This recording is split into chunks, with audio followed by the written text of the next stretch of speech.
Do you want to be able to find your username and password on Spotify? Well, then you have come to the right video because I'm going to show you exactly how to fix this. But make sure that you watch this video until the very end so you don't make any mistake in this process.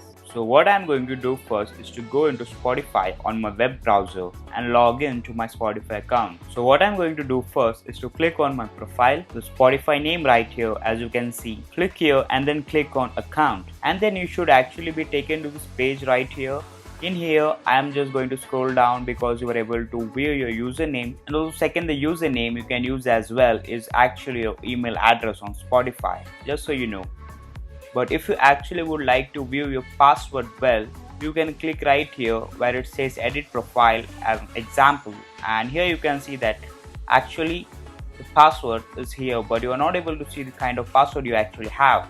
And you can click it, you can click where it says change password, but that will not tell you what kind of password you have right now. But what you can actually do is, I'm just going to write here where it says profile, then click on log out here, and now I'm going to log in again. So what can you do here is to click on this forgot your password option, and then actually you can have your email address or username here, and then click on send, because you will actually get a link to your email address where you can actually be able to see or able to change your password on Spotify. We hope you enjoyed our video. If you found it useful, please show your support by hitting the like button and subscribing to our channel. If you have any questions or comment about the topic we covered today, we do love to hear from you in the comment section below. Thank you for watching, and we hope you have a fantastic day.